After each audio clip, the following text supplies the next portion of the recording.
Hello and welcome to History by Hollywood, a podcast series that examines the real events and people behind fact-based movies. This is episode 39 for Sunday the 23rd of September 2018, and today we're examining Darkest Hour, the 2017 movie portraying the first days of Winston Churchill's premiership during the Second World War, starring Gary Oldman as Churchill, supported by Kristin Scott Thomas as Clementine Churchill and a host of other stars. My name is Martin Darlington, and joining me as a special treat this week, I am delighted to reintroduce the host of the World War II History Podcast, together with a swathe of other history-based podcasts. It's Ray Harris, coming to us all the way from Virginia. Ray, thank you so much for joining us, and welcome. Thank you, Martin. Thank you, and hello to everyone else. Yes, I've been doing the World War II podcast for 8 years, and yet I'm a little embarrassed to say that I've only gotten up to Pearl Harbor, so hopefully that's quality instead of quantity. And like you said, Cameron Riley and I do a series of other podcasts, Alexander the Great, the Renaissance, Augustus, Caesar, Tiberius. Yeah, your current affairs one, the BS filter, where you look at current news stories. And yeah, I mean, the Caesar started with Julius, you've been through Augustus, he's now shuffled off this mortal coil, you're on to Tiberius. And I'm loving it. I'm just waiting to see what treatment you guys give to Caligula, because I don't think he's as bad as people made out. No, you're absolutely right. There was a lot of propaganda about him by people that didn't like him, certainly after he was gone. So yeah, we'll try to straighten that out as well. But we're going to have fun along the way, because the stories are just too insane not to have fun with. I mean, one of the reasons I really wanted to get you on for this show in particular, because we did talk about you coming on for the Battle of Britain episode, is I know you've really looked into Churchill. You're something of an expert on Churchill and the man in the whole, not the legends and the myths. So yeah, it's really good. Just on errata and updates, Andrew will be back next time out when we'll be looking at Ben Affleck's movie Argo. I say Ben Affleck's because he both starred and directed it. It's an Oscar winner, telling the seemingly extraordinary operation to get some American embassy workers out of Tehran in the immediate aftermath of the Islamic Revolution. If anybody does want to give us their thoughts or feedback, you can write to us at hosts@historybyhollywood.com. We've got a Facebook page, facebook.com/historybyhollywood, or on Twitter, the address is @historybyhwood. We couldn't fit history in. You're limited to how many letters you can have. Sad to say, we've got no new reviews this week, but we have had a few good emails to try and keep this episode reasonably short. We won't be going into great depth, but again, thank you to Phil Pomerantz with a fascinating article about Britain's potential traitors who actively wished for a Nazi takeover. And also Luke Baxter, who on Facebook suggested, in response to my dismay at the lack of good movies about Joan of Arc, the 1999 version, The Messenger, starring Mila Jovovich. So we'll give that a look for sure. And a slightly belated happy birthday to Gary Chavit, friend of the show. And also, of course, as of yesterday, to you yourself, Ray. So many happy returns and happy birthday. Thank you very much. If I could just real quick, I found the period of Britain during this time very fascinating, because you're right, there were some people who wanted Hitler to win, not to take over Britain, but to come in and straighten out all these pacified democracies. But there were people that were conservative. There were people in the British government that were anti-Semitic, just as in the United States. And so the politics at the time was very muddled, certainly not as clear-cut as we would like to think it was. And so there were people that were okay with a more authoritarian government. And so this is the backdrop that Churchill is going to have to fight against. Exactly. So on with the movie, and as ever, we'll start with the story of the movie. Darkest Hour is a 2017 World War II drama set in 1940 during the earliest days of Winston Churchill's prime ministership, and as Britain prepares for the likely German invasion. So the action is set in the same period as our episode 24 movie Dunkirk.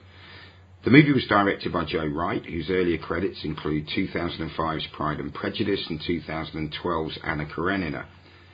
The screenplay was written by Anthony McCartan, who'd already been nominated for a writing Oscar for the Stephen Hawking biopic The Theory of Everything, and is the screenwriter for the upcoming Freddie Mercury biopic Bohemian Rhapsody, which I'm really looking forward to. Now, it stars the very versatile Gary Oldman as Prime Minister Winston Churchill, Kristin Scott Thomas as his wife, Clementine, and Australian actor Ben Mendelsohn as King George VI, and he does a really good job, I think. Now, Gary Oldman studied Churchill's speech and mannerisms for a year prior to filming, and he's said to have smoked some 12 cigars a day whilst on set, and apparently got nicotine poisoning. Darkest Hour was a financial success. It cost a modest $30 million to make and took over $150 million at the box office, which is a heck of a good return. And it was a hit with the critics too. 84% positive score on Rotten Tomatoes and 75 out of 100 on Metacritic. It was nominated for nearly every award imaginable. 6 Oscar nominations, including Best Picture, Cinematography and Best Costumes, all of them unsuccessful. Best Actor for Gary Oldman and Best Makeup. It did win both of those. Gary Oldman, also won the Best Actor Award for the Golden Globes, BAFTAs and the Screen Actors Guild Awards. And thank you to the absent Andrew Blischik for putting together the story of the movie there. Yeah, I mean, it's a very enjoyable film to watch. I don't know how you found it, Ray, because probably like us, whenever you watch a film that concentrates on a period of history you have studied or you are studying, you look at it possibly with a more analytical eye than just one that's willing to be entertained. Yeah, when you asked me to come on and do this movie, I've studied a lot about Churchill, and in some ways I'm a fan. He is human, he is flawed, he has made bad decisions.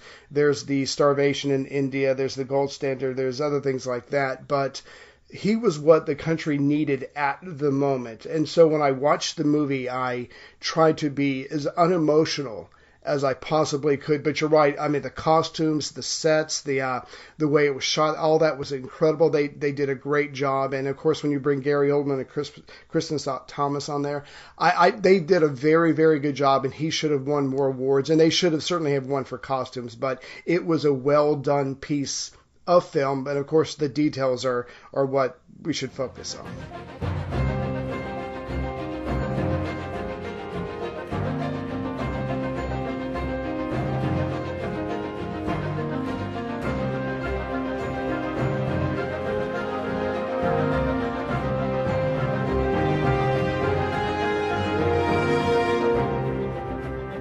So the movie begins, and the opening scene shows German troops, factories making tanks and aircraft, Hitler and his generals making plans, and the caption tells us it's the 9th of May 1940.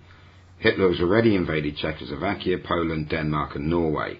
His armies are poised to drive into Belgium and the rest of Europe, and in Britain, Prime Minister Neville Chamberlain, played in the movie by Ronald Pickup, has lost the faith of Parliament and the search for his replacement is underway. The House of Commons is in uproar as Clem Attlee, played by David Schofield, the leader of the Labour Party in opposition, roars that his party will willingly enter into a coalition with the ruling Conservatives, but not under the leadership of Chamberlain. So we just wrap that up as a bit of scene setting. Now, Ray, you were saying about the rearmament, which was banned for Germany to do under the Versailles Treaty, and you had some comments about Krupp's and the steelworks. Yeah, the largest armaments family probably in Europe, if not the world, but certainly in Germany, Krupp in Essen. They had been around for a couple of hundred years, and the closer you get to World War II, the more this family is intertwined with the Nazi Party. But for the second World War I is over with, they already start planning for the next war because everybody knows there's going to be a next war. There always is a next war. So they start planning, but a lot of their stuff is done on blueprints. It's just theoretical on paper. Eventually, Krupp's will actually build something and they'll test it in the USSR. The family had a lot of business with Stalin and Lenin before that. And so they're able to test these things. They get a huge, massive head start on the Allies, which is what this period in the film focuses on. And not only that, but Germany was getting massive amounts of oil from Mexico sent through the USSR. They were very good trading partners at one point. And so when Poland is invaded, Hitler's got like 6-month reserve of oil alone. So the point is, between Krupp planning weapons and Hitler starting to rearm the second he gets in command, but obviously done secretly, the Germans have a massive head start on everyone else, and that's why they're able to overrun all these countries. And the last point is, the whole Norway fiasco is the tip of the iceberg when it comes to why Chamberlain is not being supported by the opposition party. It was a fiasco. He's got to go. Clearly, he is not the man to lead them in this contest.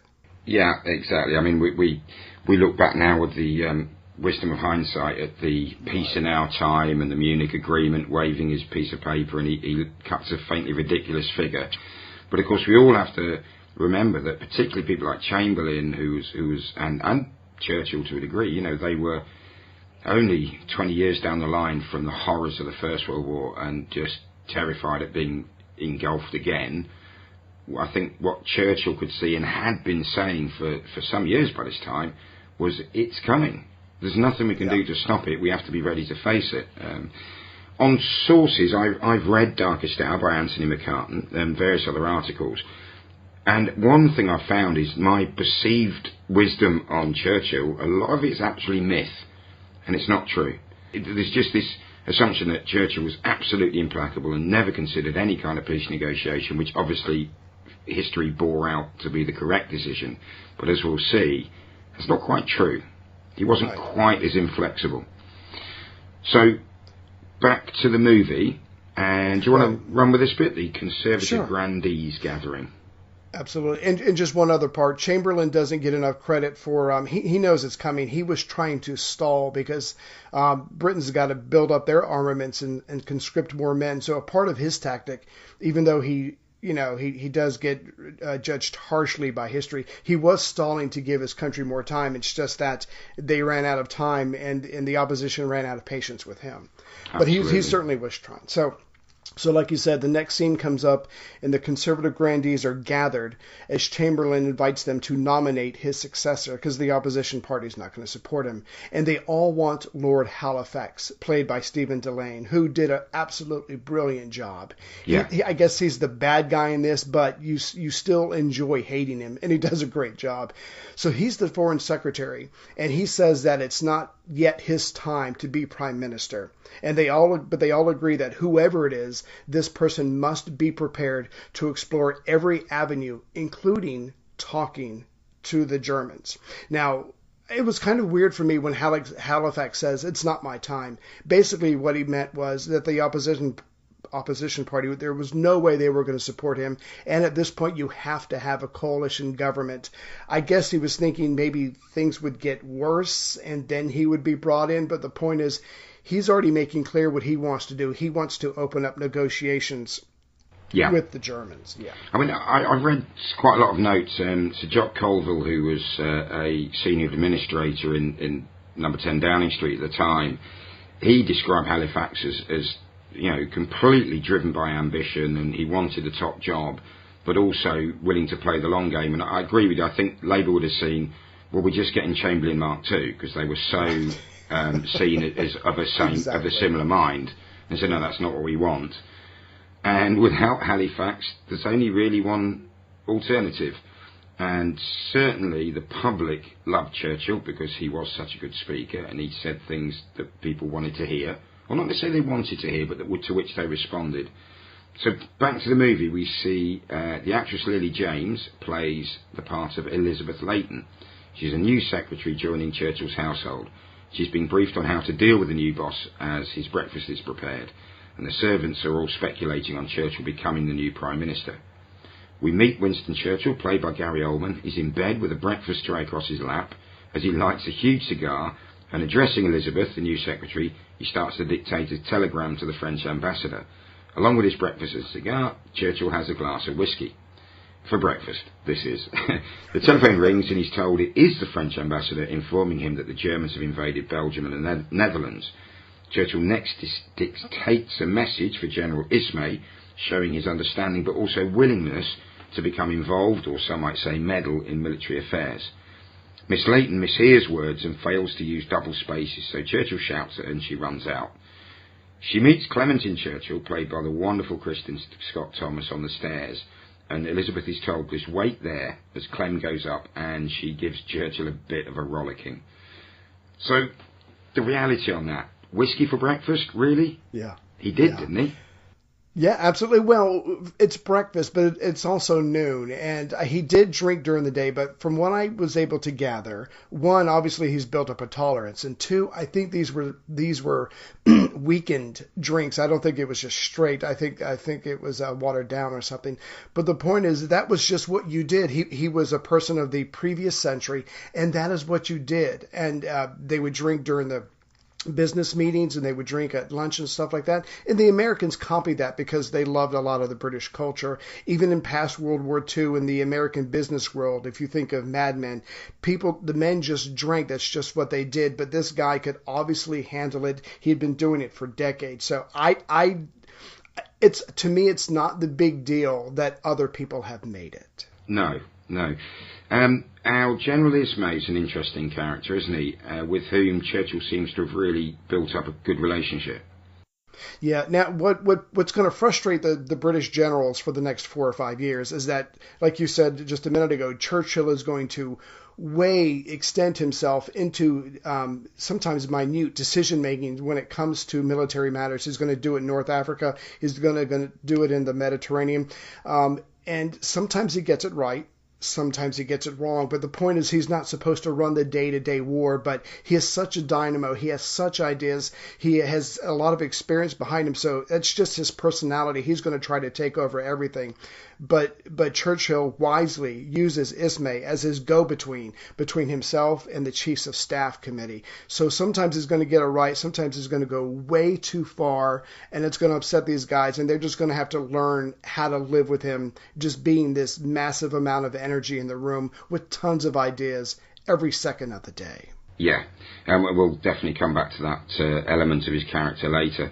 Now, the Elizabeth Layton character, Miss Layton, played by Lily James, who a lot of people recognise from Downton Abbey and various other films and TV series, she's a fictional character, but she sort of becomes the everyman for the audience. Things are explained to her, and she shows the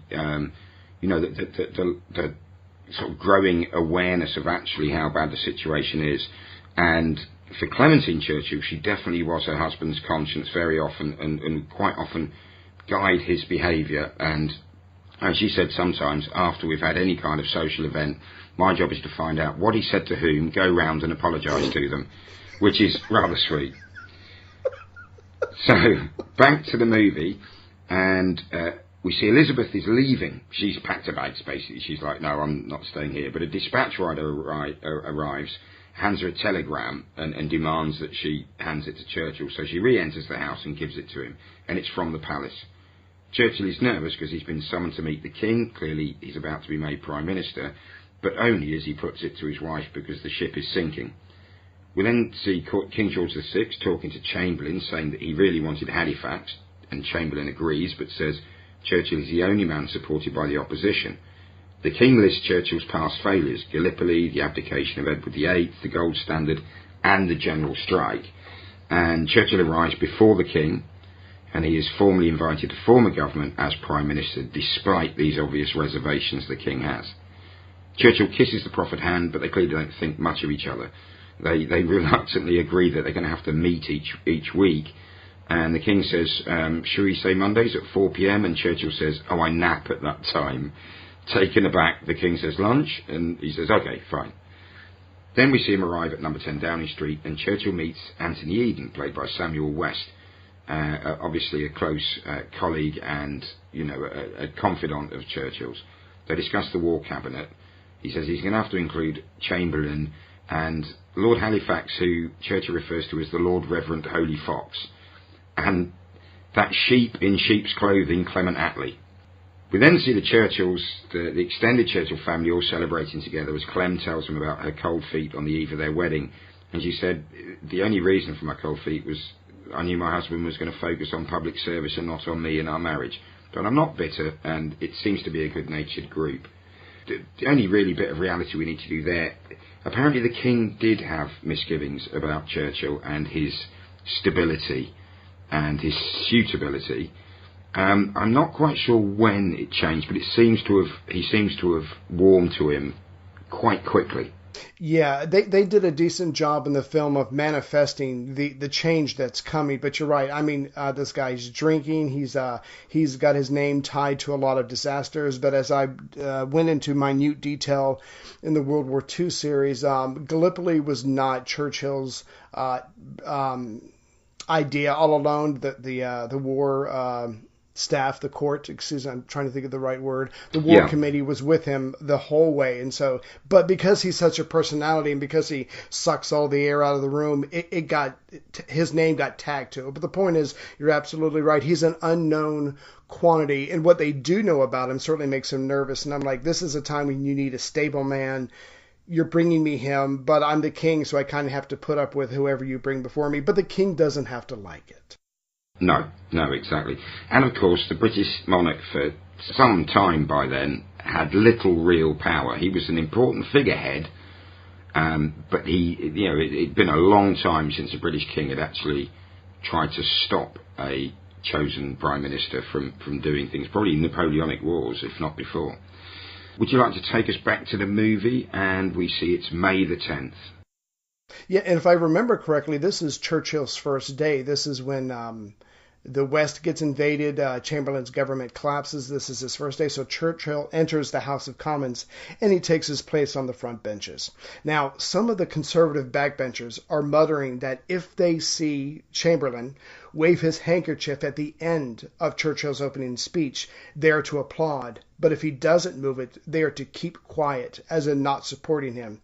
Now, clearly, Churchill is not trusted by many of his own party. And I think you and I were talking about this, or I saw it somewhere else. He was a member of the Conservatives. He goes to the Liberals. He comes back to the Conservatives. So everybody thinks he's a self-serving person. But what politician isn't? So the scene, and they do a really good job of he's giving the speech, but they cut it with scenes of the House back to the House. Churchill is dictating his speech to Elizabeth Leighton and back again. So they go back and forth. And of course, he ends the speech with the famous, "I have nothing to offer but blood, toil, tears, and sweat." And he's being honest with these people. Go ahead. Absolutely. And, we've got a clip of that right now. Sir, I take up my task with buoyancy and hope and say to the House, as I have said to those who have joined the government, I have nothing to offer but blood, toil, tears, and sweat. We have before us an ordeal of the most grievous kind. We have before us many, many long months of struggle and of suffering. You ask, what is our policy? I say it is to wage war by sea, land, and air with all our might and with all the strength that God can give us. To wage war against a monstrous tyranny never surpassed in the dark and lamentable catalogue of human crime. That is our policy. You ask, what is our aim? I can answer in one word: victory. Victory at all costs. Victory in spite of all terror. Victory, however long and hard the road may be. For without victory, there can be no survival. So there's his speech. The speech promises nothing but a long, hard road, but the only destination can be victory. Chamberlain is obviously disappointed by the belligerence of Churchill's speech, so he folds his napkin and he tucks it away, so Churchill doesn't get the resounding applause he was probably hoping for after that speech. But then, and I love this scene, it cuts away to Chamberlain. They're in a garden. Chamberlain and Halifax meet in a garden, and they're both very upset about Churchill's speech. But that's when Chamberlain reveals that he has cancer and he doesn't have a lot of time to live. So they've got to come up with a plan. So Halifax and Chamberlain plan to try to force Churchill out of office by getting him to put in writing that he will not even consider peace talks, because that way I guess they can view him as suicidal, destructive, extremist, that kind of thing. So they've got a plan now. And I just think it's worth pointing out, because these are the foils to Churchill, and it is his movie. But these guys are not traitors. They obviously see this as an impossible situation. There's no way we can win. We're going to need years to build up. America's not helping us, which we'll go into soon. But the point is, why fight when you know you're going to lose and get tens or hundreds of thousands of your own people killed? It's madness. They want to take the path of least resistance, and you really can't blame them for that. No, I mean, Anthony McCartan has some fairly scathing comments to make about the proportion of the Conservative Party that were pro-appeasement and peace, saying that as long as they could hold on to their large country estates, they were quite happy to make peace. The Labour Party, who were made up far more of working class or the professional middle class, you know, they felt that they had much less to lose by taking a chance and fighting. But I think it's a good point that no one has ever suggested that Halifax and Chamberlain were traitors. At worst, they were misguided and maybe naive. But again, they had been forged by the just utter carnage of the First World War. Interestingly as well, reading Anthony McCartan's book, he says that Churchill offered nothing but his own blood, toil, tears and sweat. And yet I'd always understood that is I have nothing to offer you, as in I'm not offering you any kind of nice, happy, rosy future. What I'm saying is you're all going to suffer. You're all going to lose blood, toil, tears and sweat.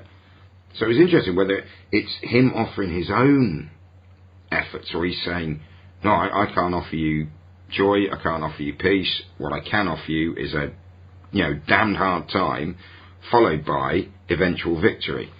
But, I always think he was warning the public what the future held for them. Yeah, I'd never heard that interpretation that it was his, because, I mean, obviously he's going to, if that's his way of saying, I'm going to work very hard for you, I don't know, he would have been more clear about it. I think you're right. I think he was saying to the country, we're about to bleed and we're about to sweat and we're about to suffer, but it's better than giving up.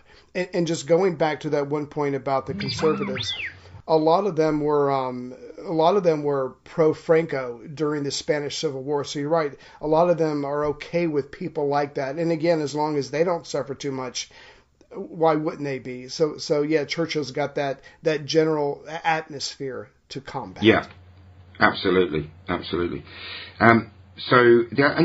think another thing about that speech, because some of the people who were there at the time look back and say Churchill was probably slightly disappointed at the muted response from the other parliamentarians. But actually I said it was brilliant because he didn't make any naive promises about, no, I'll bring you peace. Like Chamberlain had been for years. Peace in our time. No, Herr Hitler is not a madman. Churchill was like, no, this is horrible. This is going to be a really hard fight. And it was almost like they were all a bit in shock that someone was being honest with them. Right. And just real quick, I'm sorry. And the film does a really good job of this. Not that I'm going to go too far, but the film does a good job about the average person on the street knows nothing. The backbenchers of the House of Commons almost know nothing. I mean, the people are being either just told nothing or they're being told lies, and they're getting frustrated. And I think the film did a good job of interjecting that into the storyline. So, back at the movie, and Miss Layton has arrived at the War Cabinet offices to work for Churchill there. She's taken down to the secure rooms, which are guarded by armed soldiers. In a dark corner of the bunker complex, Elizabeth sets up a typewriter. Churchill is being briefed by the General Staff. Belgium and the Netherlands are on the brink of defeat. 200,000 men of the French Ninth Army have either surrendered or run away. The Luftwaffe control the skies. The generals tell the PM that their forces are in full retreat, but Churchill says to them, don't brief the public yet. Then we see them on an airplane observing the stream of refugees, so clearly they've gone to France. Met by a guard of French soldiers, Churchill speaks hesitating French, dreadful French really, to the French Prime Minister Paul Reynard, to Paul Reynard, the French Prime Minister, played by Oliver Broche, who suggests that English might be easier. Asked by Churchill his plans for the counterattack, he replies that there is no such plan. And then Churchill barks that the Germans are just on a heavy raid, not an invasion, because their tanks have no infantry support. Driving away from a clearly unproductive meeting, Reynard says to his colleague that Churchill is delusional. And then back in the UK, we see a series of scenes with senior Conservatives agreeing that they love listening to Churchill, but they must never agree with him. One says he has 100 ideas a day, of which 4 will be good ones. And there's mention made of Churchill having flip-flopped, as we mentioned earlier, from the Conservatives to the Liberals, back to the Conservatives. And then Lord Halifax is with the King, with whom he's on first-name terms, saying, oh dear, we may have to replace Churchill. The reality, now, you know this, don't you, that Churchill's French was really bad? Right. It was not as bad as mine, but the point is, you know, half the words, half the letters in the French language are cut off. He would pronounce the entire word, and it was just like a buzzsaw in everyone's ears when he spoke French. But he did it anyway because he didn't care. His wife's Clem's French was much better. It might have been fluent, I'm not sure, but the point is, she was always correcting him. It did no good. He was who he was. And on a personal note, I just have to say, the Prime Minister, Paul Renault, died on the day that I was born, literally. So I felt an affinity for him. But yeah, this guy is doing the best he can. But the French, because this was the plan. The French has the largest land army in Europe. The British have the largest navy. Together, theoretically, nobody should be able to beat them. However, Hitler finds a way to divide them, at least militarily, focus on the French, and it works. And so having all those ships at this point does absolutely no good for France. They're alone. They know it. And they're not, the French have had magnificent times in their past, but right now they are not men of fighters and tenacious, and they just give in. And again, a lot of them agreed with Hitler's politics. So they're crumbling fast. And even Churchill did not appreciate how fast the situation was changing in France. No, for sure. I mean, the bit about them sending tanks, not infantry, there were cases where the German armour columns outstripped the infantry and they had to stop and wait for them. But it seems slightly naive, and I'm not sure that's an accurate quote that Churchill said, no, it's just a raid. Because that sounds delusional, and as the French PM said, and naive. And one thing, Churchill, he was very optimistic, sometimes kind of crazily so.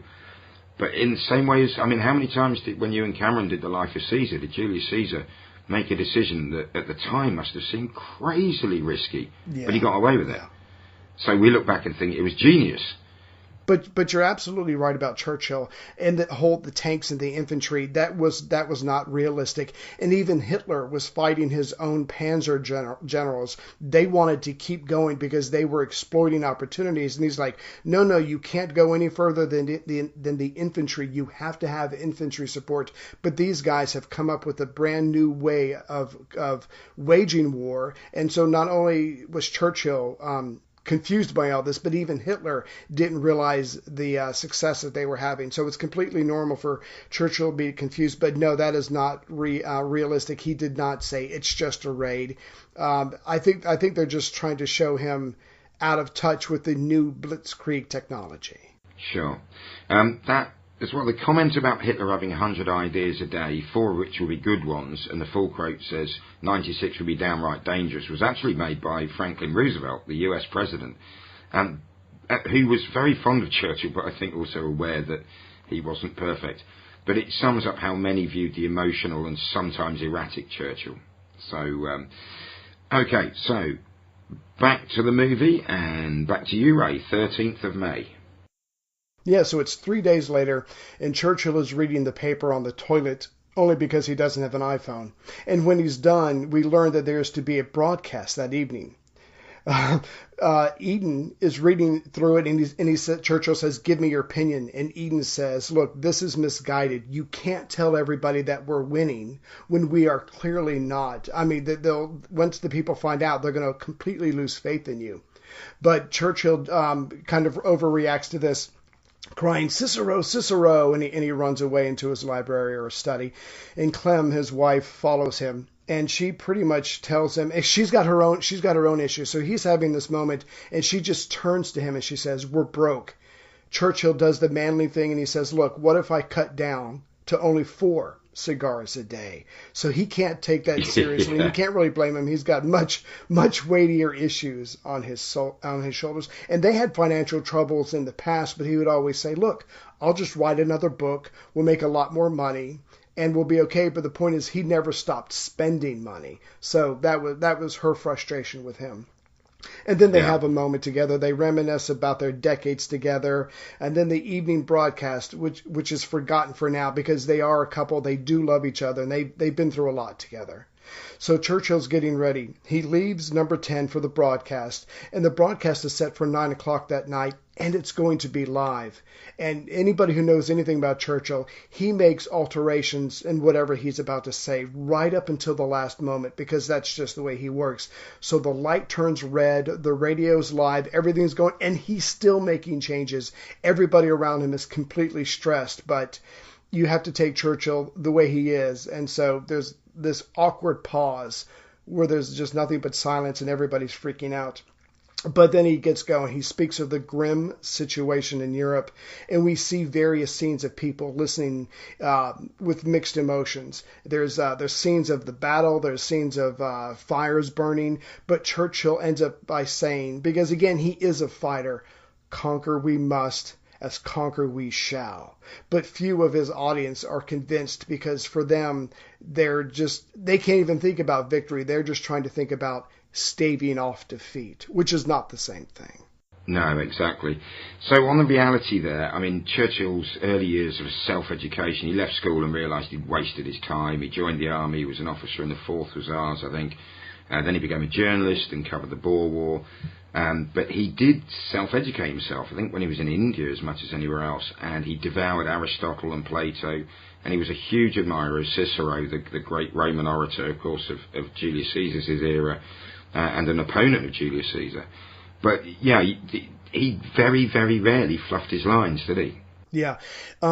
There was one time, and I think it was back in the late 20s or early 30s, where Churchill, I don't know if it was anxiety, because later on he's going to talk a lot about depression, but he has a moment where he is giving a speech, and he completely muffs it. He literally just becomes incoherent. He starts babbling. He sits down. And unfortunately for us, that happens earlier in his life. And so from now on, he is absolutely obsessed with always having his notes, always having it in front of him so he could read it in case he forgets it, even though he tries to memorize it. So from now on, he's going to be pretty much flawless. But he does have his mistakes in the end.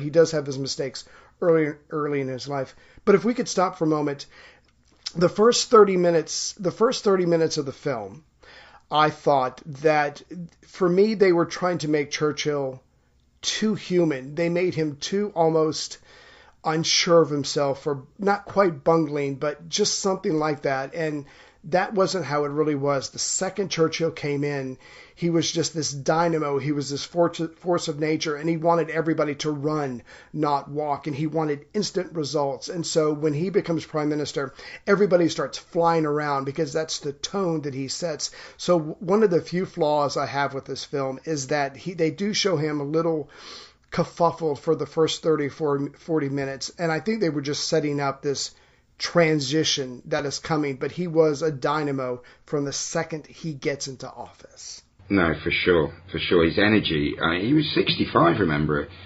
65 at the time, so he wasn't a young man. But back to the movie, and we're back with Clem, who tells him, oh, you did marvellously, but Churchill is despondent, because he said, look, for 10 years I'm the only one who's been telling the people the truth, and then I finally get to Prime Minister, and tonight I stop. There is no advance. The army's in full retreat. He then gets to the War Cabinet bunker, and as he's arriving, some journalists are calling for him, and with photographers there, and we see a photograph of him giving his famous, the original V for victory sign, which is with his palm towards him, so the outside of his hand facing the camera. And when he gets in, and he sees, obviously this, I think we must cut to the next day, because Miss Layton and a couple of the other typists are giggling at something in a newspaper, and Churchill says, what's so funny? And Elizabeth Layton gives him a brief on the meaning to a lot of English people, particularly the working classes, as to what that sign means, and we've got a little clip here. I'm not sure if you know this, but But the way you're doing your V for Victory sign... Well, in the poorer quarters, that gesture means something else. What does it mean? Well, I wouldn't like to say, sir. I was captured by the Boer. I spent time in a South African prison. Up your bum. Sir. Up your bum. Up your... The way you're doing it, sir, yes, sir. But if you turn it around, that's fine. I wouldn't like millions of people to take it the wrong way. Oh, indeed. Lift up your bum! So Churchill has a good laugh about it, but next we see him taking a call from the King, and the King kind of tells him off for misleading the public in his broadcast, and Churchill hangs up and says, I think I've just been given a royal slap on the wrist, or something like that. I've got a bit about the origin of the V sign. Now, I believe for years, as an awful lot of people do, that this came from the 100 Years' War, Agincourt, Crécy, Poitiers, where the Welsh and English longbowmen were so devastatingly effective against the French knights. And the French, in anger, said if we capture any English archers, we're going to cut off the forefinger and the middle finger from their right hand, so they can't fire their bows anymore. And it sort of made sense that the English archers would stick those two fingers up. So it was a very specifically English or British anti-French gesture. And I'd heard that Churchill reversed it because people said you might really upset the French because they know, those who know about it will know that it's a very English thing against them. And he said, no, it's V for Victory. Apparently this is nonsense. No serious historian gives it any credence. They said there's no record of this.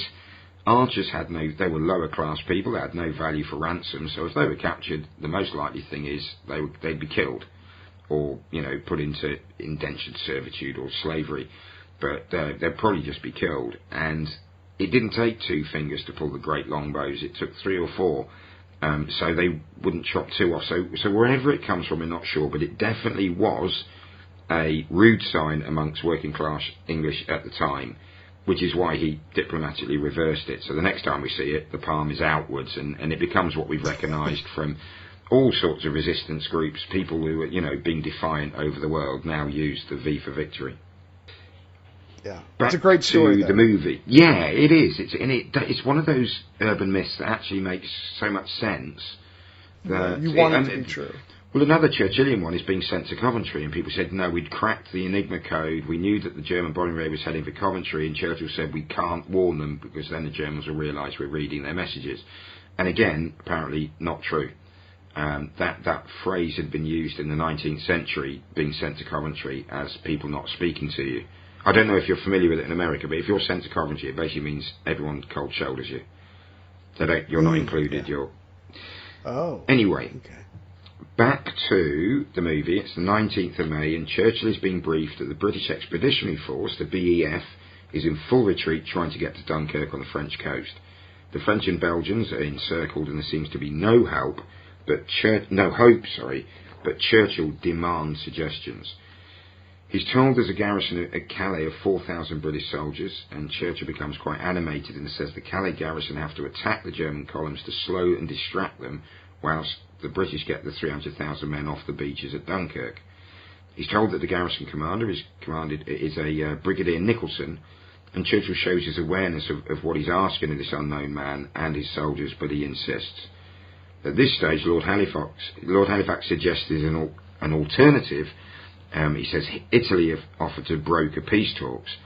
Churchill is initially dismissive of any offers or promises. He says he takes full responsibility, but then they get into a bit of a shouting match. Halifax challenges him. He says, please confirm that you won't even consider peace negotiations. And we see that these conversations are being minuted, and we remember from a bit earlier in the film the plot by Halifax and Chamberlain.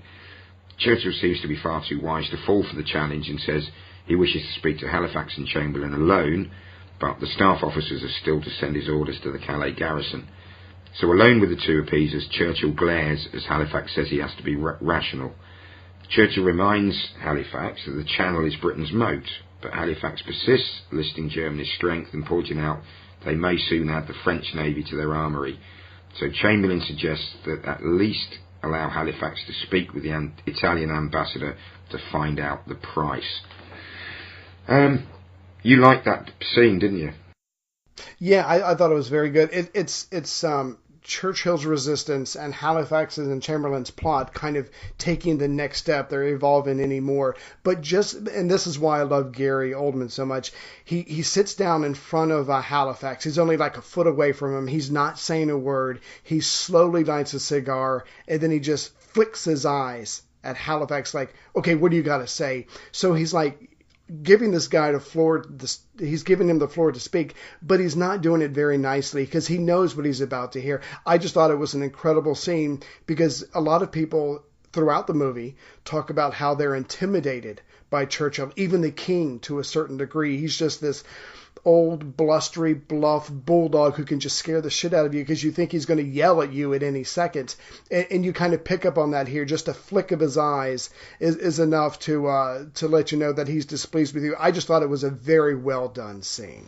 Yeah, I mean, one of the meetings with the king, I can't remember if we've got to or not, and we're not going to go into, intimate detail, but there's a lovely scene where the king says, Churchill says, I'm not popular, I don't think many people want me, and King says, maybe it's because you scare people, and Churchill scoffs and says, who do I scare? And the King says, well, me for a start.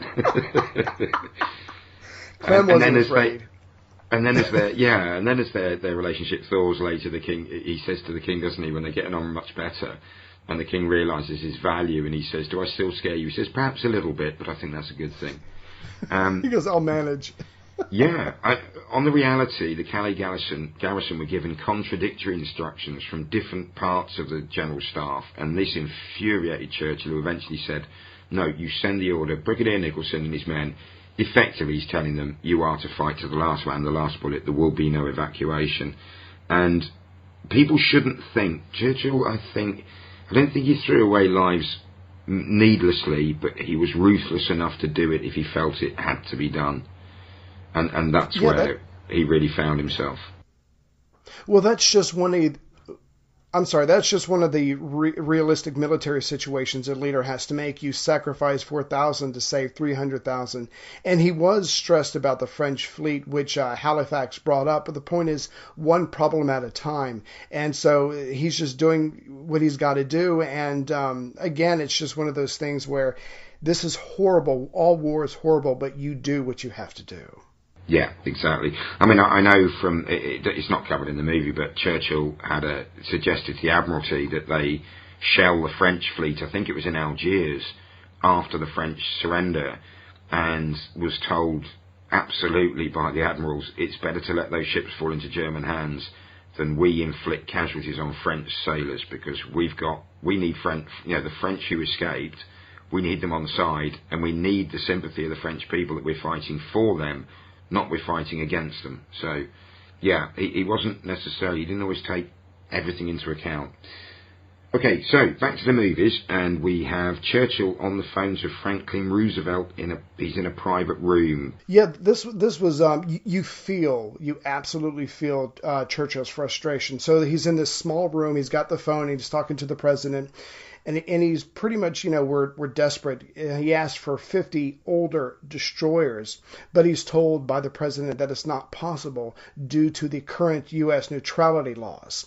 Churchill then asks, well, can I send an aircraft carryover to collect the P-40 fighter aircraft? But again, is told no. The neutrality acts were very specific about what American businesses or the military was allowed to do or not to do.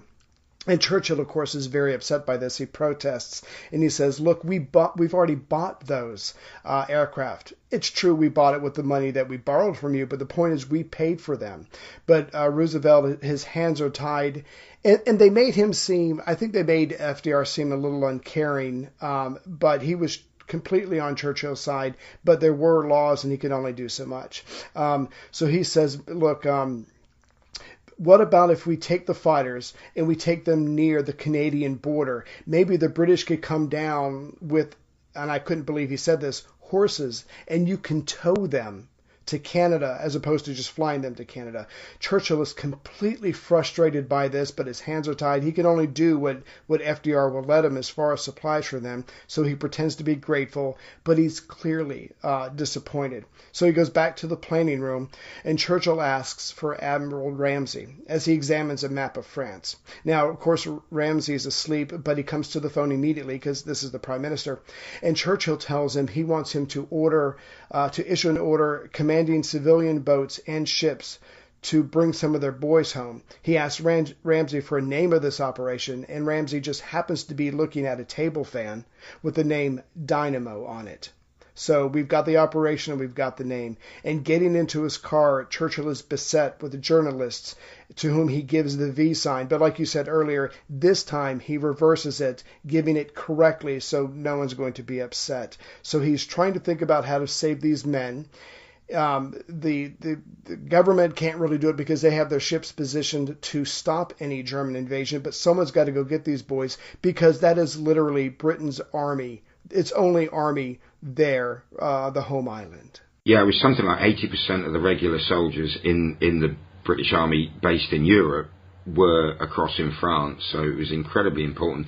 The reality on that, the conversation with Roosevelt did take place, but it was actually via telegrams rather than a spoken conversation. And this eccentric idea about the P-40 aircraft is true, but actually I agree with you. I think Roosevelt is shown as a bit sort of callous and dismissive. He's working really hard to circumvent his own Neutrality Act, and it's important for Europeans to remember he was elected in the latest, was it 36, the latest election? Largely 1940. It was 1940, right, so he'd just been elected, largely on a stance of neutrality and non-intervention. No American boys will be sent to fight other people's wars. And of course, eventually what brought them in, that's incredible, actually. Your podcast, Ray, has taken longer to get to Pearl Harbor than the actual war did. Like 4 times longer. Wow. Mind you, you're only doing an hour a week or whatever it is, whereas obviously it was 24 hours a day. So if you bring that together, it's much more close. But so actually Roosevelt proved time and again, and he pushed it through Congress when we did Lend-Lease, and then used American warships to protect the convoys of, munitions and everything being sent to Britain. And he'd used the analogy of, if your neighbour's house is on fire, you lend him a hose. Well, it's a pointless gesture if that hose is going to be stolen on the way. So you actually take it there and armed with a big club so you can, make sure it gets there safely. And so Roosevelt was a huge supporter of the Allies even before America became one of them. So back to the movie, and we see the King and Churchill having lunch, and the King rather disapprovingly, so this is now the 26th of May, and the King asks Churchill rather disapprovingly how he manages to drink during the day, and the answer is practice, which is just funny. They then discuss whether the King should be evacuated, and Churchill very much leaves it to the King to decide, and they move on to Churchill's position. He admits he's not wanted, and this is the bit where they say about scaring people, and the King says, look, no one ever knows what you're going to say next. And then they discuss Churchill's relationship with his parents, and the start of something approaching warmth. Arriving back in Churchill describes his father, he said, my father was like God, busy elsewhere. And his mother was, I think he described her as glamorous, which is a polite way of putting it.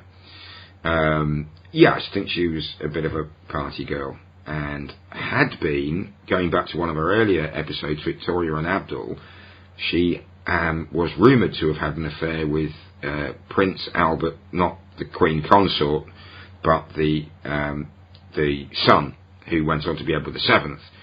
So I suppose it's always possible that... No, that would have been after Churchill was born, but yeah.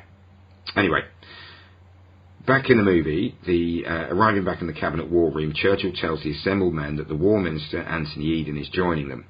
They hear from a general that the Calais men attacked but were forced back and are now surrounded. They've suffered 60% casualties. Halifax again asks about peace talks, but again Churchill dismisses it. Halifax says that Churchill's desire to fight to the end is a romantic fantasy and Europe is lost. He argues that now is the time for negotiation, but Churchill explodes, roaring, When will the lesson be learned? You cannot reason with a tiger when your head is in its mouth.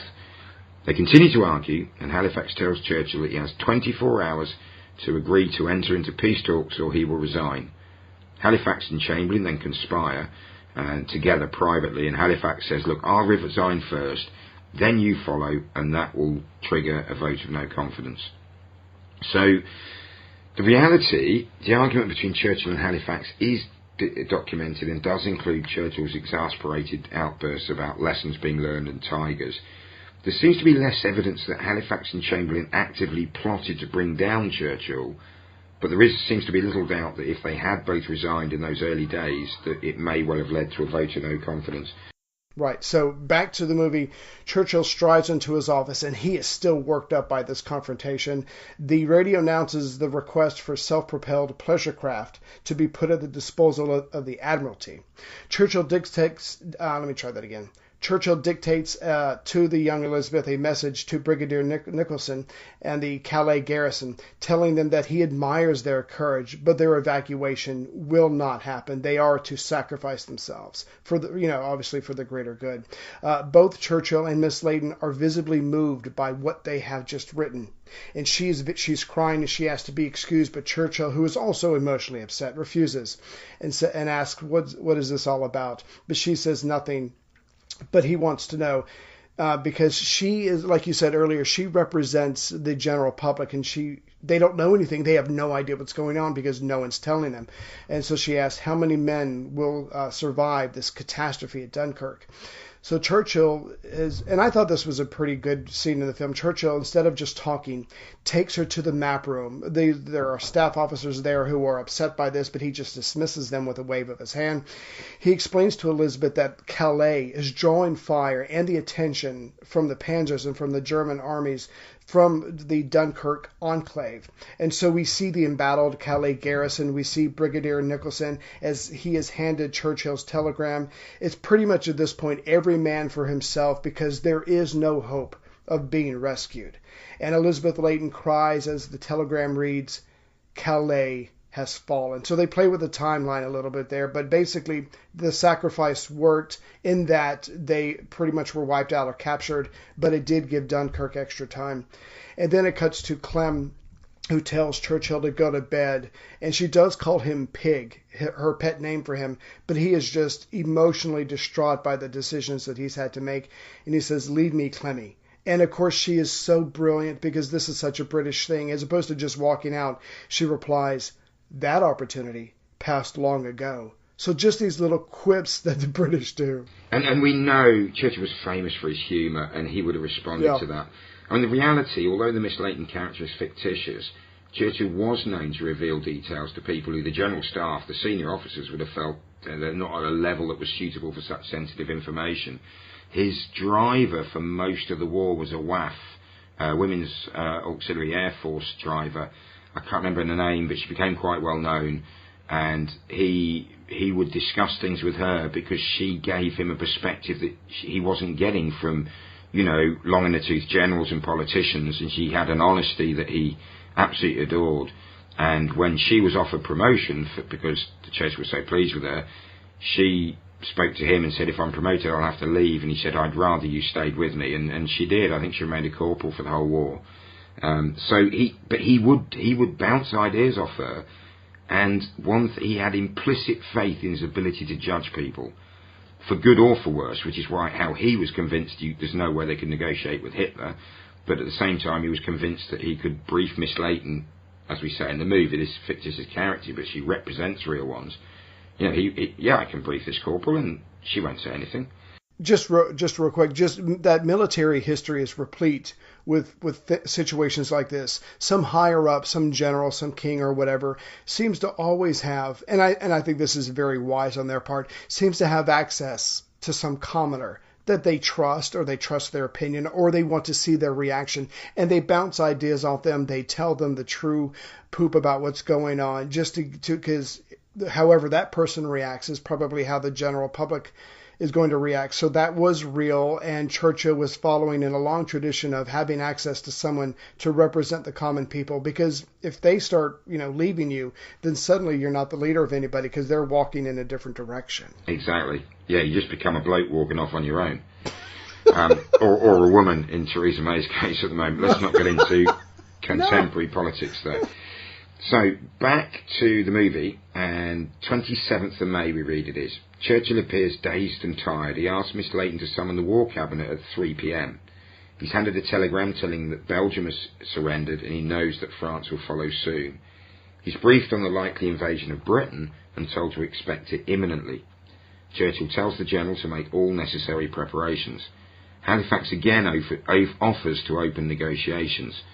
Churchill says, yeah, you might be right, but the time for that will be after Hitler has made an unsuccessful attempt to invade, because it will strengthen our hand. Chamberlain and Halifax are outraged, so Churchill turns to Eden, who stands silent. Realising he's without open support, Churchill accepts they may have no choice to at least discover what Hitler's demands for peace would be.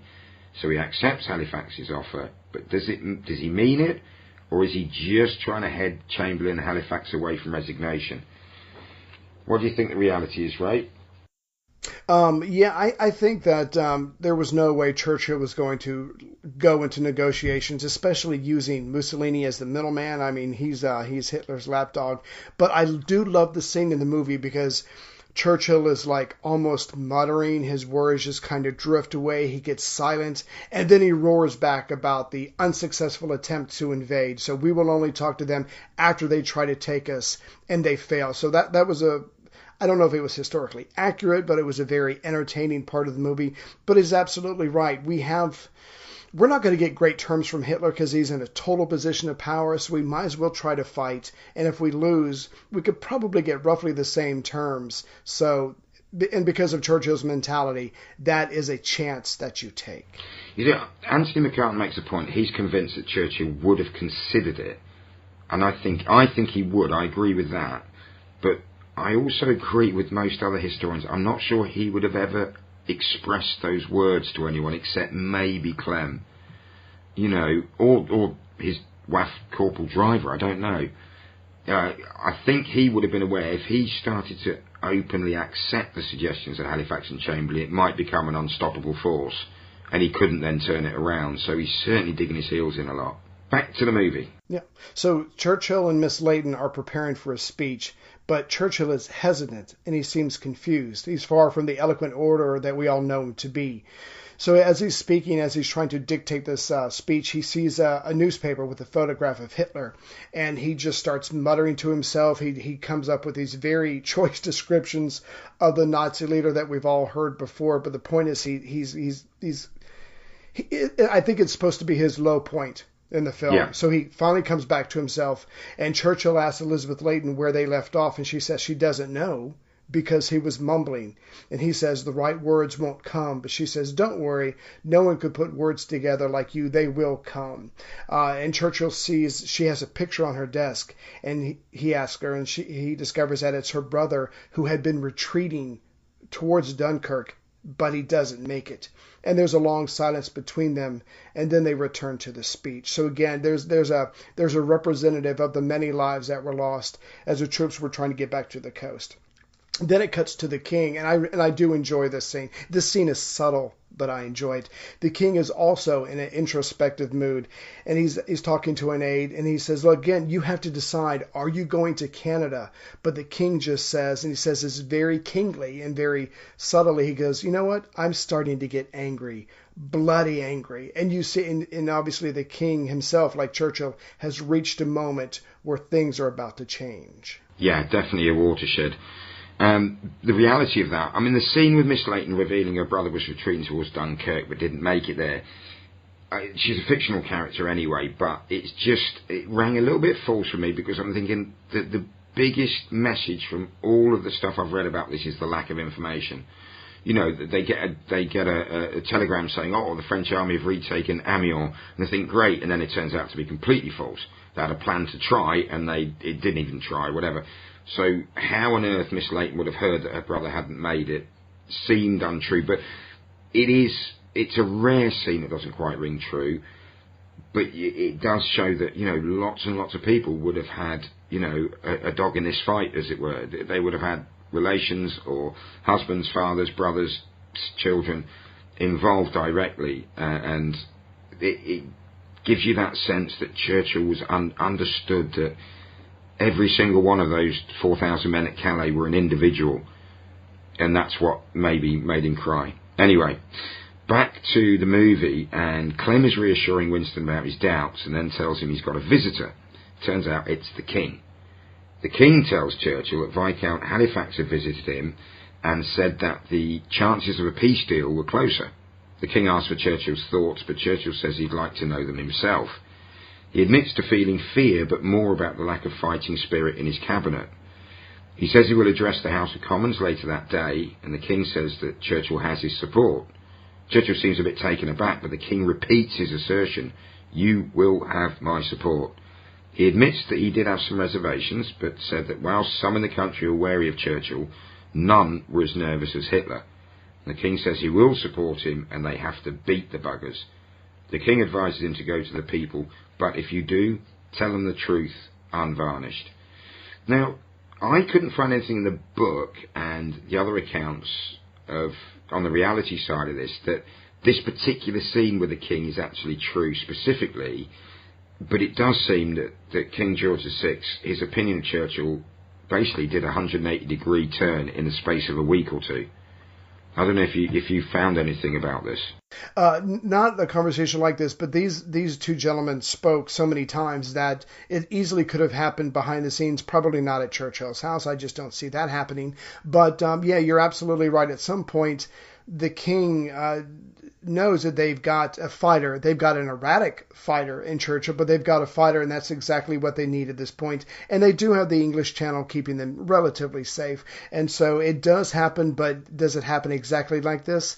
Probably not. But this was one of my favorite scenes in the film, when you just see the King just a little bit defiant. He can only get so emotional because he's British and he's the King. But I thought this was a very well done scene. Yeah, brilliantly acted, definitely. So, back to the movie. It's the 27th of May. What's happening, Ray? Yeah, so Churchill's been in charge for 17 days during all of this, believe it or not. A lot happens when he first takes over. So Admiral Ramsay calls Churchill, and he tells him that 860 civilian vessels have been assembled, and Churchill gives the order to launch Operation Dynamo. In the London streets, there's rain pouring down as Churchill is being driven in his car, and he's at a junction, and he suddenly gets out of the car, and we see him amongst the people, amongst the crowd, and he goes into an underground station that he had mentioned earlier in the film that he had actually been in one once. So again, this guy is like the 1%, the elite. He's used to having everybody do everything for him. So he's trying to figure out a map of the underground, and he sees a young lady, and she realizes who he is. He says, "How do I get to Westminster?" And I just thought it was so cute when she gives him a little bob, a little curtsy. So the War Cabinet, it was a very well done scene. So the War Cabinet are being read a message from Mussolini, who is offering to act as a go-between between Britain and Germany. Meanwhile, Churchill enters the underground carriage, and those who were inside recognize him as he takes a seat. And of course, they're all in shock. And this is a very funny scene. I enjoy this very much. People stare at him until he looks at them, and then they quickly look away. Yeah, like naughty schoolboys. And he says, "Haven't you ever seen a prime minister ride the underground?" Exactly. I love that. And of course, they laugh. They're all still nervous and they're still uncomfortable, but they laugh. And he starts to engage the people, and he makes self-deprecating jokes about himself, and he's getting more laughs. And they start to relax him a little bit more. The people start to introduce themselves to him, and he shows a remarkable talent for remembering names. And he did have that talent. I think every politician to agree has that talent. And he asks them, he goes, "What is your mood? Are you defiant? Are you willing to fight?" And they say that they are. And they'll grab anything they can get in their hands to fight if the Germans cross over and they come onto the land. And he says, asking them what would they say to favorable terms with Hitler, and their collective answer is never. Even a young girl joins in, which seems to move Churchill. And he was very emotional. He tears up in this scene, and he admits that he blubs a lot. And he was an emotional man who did cry a lot. But for me, that is not a weakness. That is just someone who feels things passionately. So his stop comes, he gets off, and of course he just leaves these passengers staring at him, and he strides off into the House of Parliament. But this time now, he's got a spring in his step after making contact with these people and getting a sense of what they feel. Yeah, I mean, the idea seems far-fetched. And when we covered Dunkirk, I don't think we mentioned it, but it does appear, from what I've been reading recently, that the idea of using small civilian boats to get the troops off the beaches to the larger naval vessels did originate with Churchill himself, which is incredible. I'm surprised he doesn't get more credit for that. The underground scene is probably the one that's drawn the most criticism. It is a complete fiction, but I actually think it's a very, very clever way of saying, yes, Churchill was dyed-in-the-wool aristocracy, although, of course, he's half American. His mother was American. And some of the snobby Tories would refer to him as a half-breed, because he's like half British, half American. And incredibly disparagingly, but it actually showed he was way more in touch with the public mood. And I think the underground thing, it could be seen as a bit naff, because it just didn't happen. I mean, he'd have had his bodyguard would have been dragging him back out of the underground station. Sure. He would never have been allowed to go off on his own like that. But, I mean, there's a lovely bit where the woman has a baby and says to Churchill, said, "Oh, he looks a bit like you." Look, he's buying the baby, said, "Madam, all babies look like me." Which is just that lovely human touch that he definitely had. So I'm going to forgive them. Yes, it is a fictional scene, but I think it shows that he, probably through his interactions, and when he spoke to a corporal or a Miss Leighton, a typist, and he asked them a question, he actually listened to their answer. He wasn't doing it just so they thought, what a nice man. He actually wanted to know their thoughts. And I think that's probably what set him apart from people like Viscount Halifax and Chamberlain and the like. He actually, yes, he was a posh bloke, but he was a man of the people as well. Or he saw himself that way. He tried, yeah. Definitely. Yeah, and like you, I think, that was completely made up. But it was trying to make that connection, like you said. But it was just so well done. Yeah. I have to forgive them. I enjoy that that was one of the top moments. So getting back to the film, he walks into Parliament and he's told that the War Cabinet is waiting for him, but he answers that he is going to address the outer cabinet. He extends an invitation to any of the MPs who just happen to be present walking by, and of course they all follow him. And he tells them that the War Cabinet is drafting a proposal to enter into negotiations with Hitler. He goes on to say that he has spoken with people, and he reads out the names of the people that he spoke to on the subway system, on the underground. And that he reports that their view is that Hitler would turn Britain into a puppet state, that they could never trust his word. He asks the gathered MPs what do they think would happen to Britain. He says that they might tear him down and discard him if he were to broker a peace with Hitler.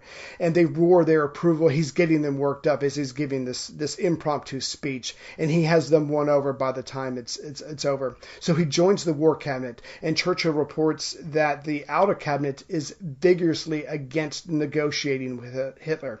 He says that they represent the people. And he says that they will have no choice but to listen to the will of the people. There will be no negotiation between themselves and the Germans, and that they all must now do as they see fit. He asks to be excused. He tells these gentlemen that it's time for him to go. He asks to be excused. So Churchill asks Miss Leighton, this is later they cut to this scene, to help him with the speech, as Halifax is told by Chamberlain that they can speak after the Prime Minister's address. So I don't know if that's real. I'm not sure what information you have on there, but they were almost like hinting that maybe Chamberlain was either still trying to be loyal to the Empire, maybe it was okay to try to fight, but this does sabotage Halifax's plan to immediately resign and to ruin Churchill's cabinet. I think that on the reality front, it would appear that Churchill realised He'd been a Prime Minister over a week by now, in fact nearly 2 weeks I think, and he still hadn't addressed the outer cabinet, the people who weren't on the immediate war cabinet. So he thought, I'd better speak to them. Many of the members of those MPs who were ministers, they weren't keen on Churchill, but it seems to have been a calculated move to neuter the possible effect of a Halifax and Chamberlain double resignation. So in a clever way, he does that thing where he says, the people told me if I go to you, the cabinet ministers of this country, and say I'm considering negotiations, you'll rip me limb from limb and throw me from office. So, and when you're put in that position of, he's basically saying, I'm scared of you because you do that to me, he's manipulated them into a corner where they can't really do anything but roar their approval, and they do all agree. And flattery was a weapon Churchill understood very well, and he used it very effectively, at times even successfully against Halifax. He'd go and butter him up and tell him how valuable his counsel was, and I need people who speak their minds and not just agree with me. So, really effective. And then, I think he's gone back in, and Halifax and Chamberlain are like, damn, okay, we'll let him speak, we'll let him have his speech, then we can rebut, and then, as part of our rebuttal, we can resign. And we see the gallery in the House of Commons filling up with people. Miss Layton finds a seat as Churchill begins his speech. He predicts their eventual victory, but he doesn't shirk from saying it might be alone. And he actually goes into quite a lot of depth. And then he gets to this, and I don't think we have any realistic alternative but to play the speech that went on to define Winston Churchill as Prime Minister during the Second World War. We shall go on to the end.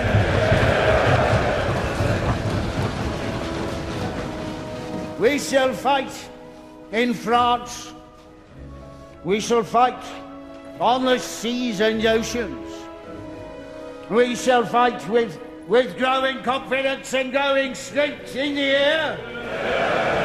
We shall defend our island, whatever the cost may be. We shall fight on the beaches. We shall fight on the landing grounds. We shall fight in the fields and in the streets. We shall fight in the hills. We shall never surrender!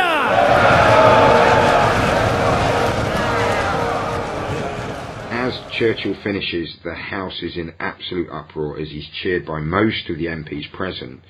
Notably, not quite so many from his own side, but seeing the reaction, Halifax looks stunned. And then we see Chamberlain mop his brow with his handkerchief, and this is the original signal we heard about some earlier in the film, which in reality was a few days before. So the Conservatives joined the applause, and a lot of them looked like they wanted to, but they were being loyal to Chamberlain, and then they saw the handkerchief like, oh, thank goodness for that, we can cheer. And a colleague turns to Halifax and says, what just happened? And we've got another clip, because I think this is a fantastic answer. What just happened? Immobilised the English language and sent it into battle. So, the reality of this just absolute watershed moment.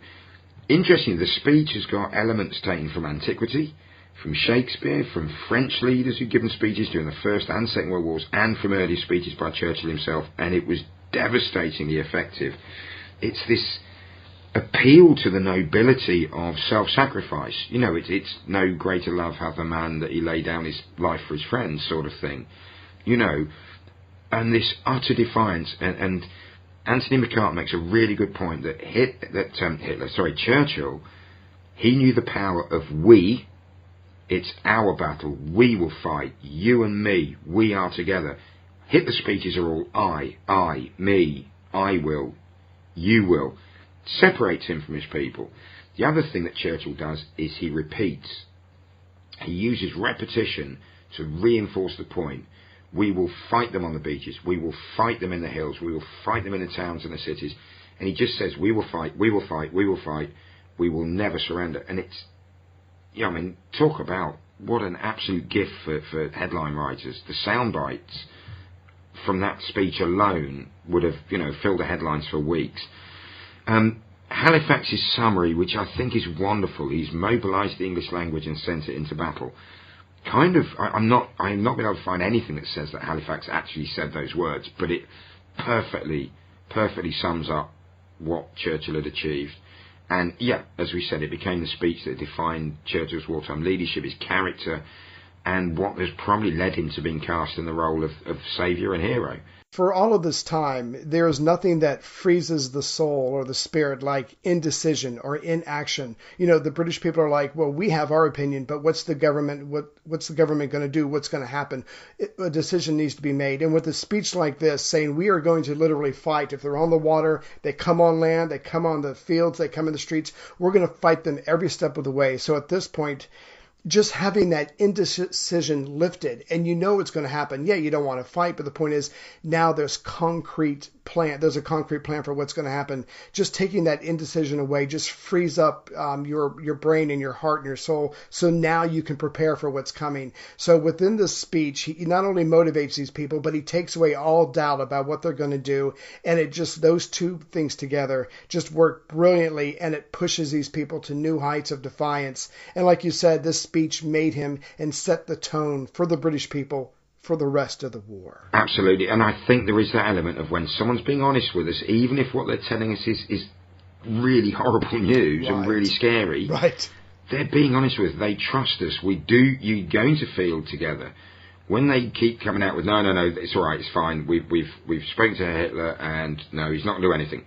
Oh, okay, he's just walked into the Rhineland, but now, no, not. Well, and Austria and Czechoslovakia, and Poland. The thing with Chamberlain, it was like, how many times, as Churchill said, when will you learn the lesson that you cannot negotiate with a tiger when your head is in his mouth? I remember Spitting Image, which was a spoofed series in the 80s and 90s in the UK. It was very funny and very cutting, and it would comment on current affairs. And they had Colonel Gaddafi saying, "This is the line of death. If you cross it, you will..." And then they'd have a little model of an American airplane crossing it, and he'd take a step back and go, "Okay, now, this is the line of death. No. Oh, okay. You've crossed that one as well. This is the line..." And that's what Chamberlain looked like. He ruined himself. The final scenes of the movie, it's quite an abrupt ending, but it said, we read that almost all of the 300,000 British troops at Dunkirk were safely brought home. Nearly 100,000 French troops were brought off with them. Chamberlain died 6 months later, and Halifax was removed from the cabinet, but he was sent to Washington as the British ambassador. And then it just tells us 5 years later the Allies declared victory over Germany, and that is the end.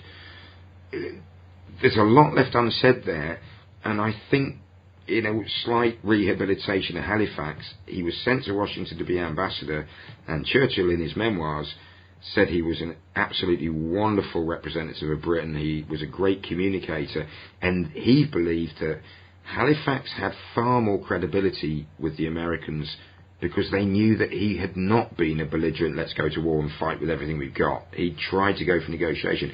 If Churchill had sent Eden, who was seen as a Churchillian sidekick, they'd have thought, oh, you're just saying whatever he wants us to hear. So, yeah, I completely agree with you. Halifax and Chamberlain were not traitors. I think maybe they were slightly naive or deluded, or they just got it wrong.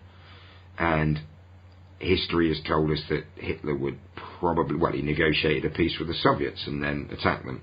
He negotiated a non-aggression pact with France in 1938 and then attacked them. So, yeah, the pieces of paper were not worth what they were written on.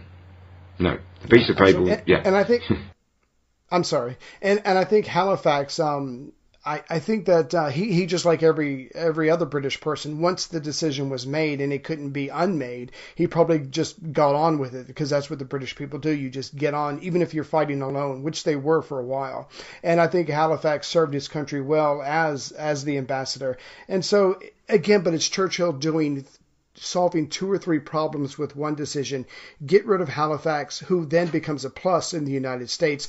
Bring someone in who's got the fighting spirit to take his place and to move on. So again, this guy was just making brilliant decisions, as politicians do, hopefully solving problems, not creating. But it was best for what everybody needed to do at the time. And of course, yeah, you're right. There's so much that's left out.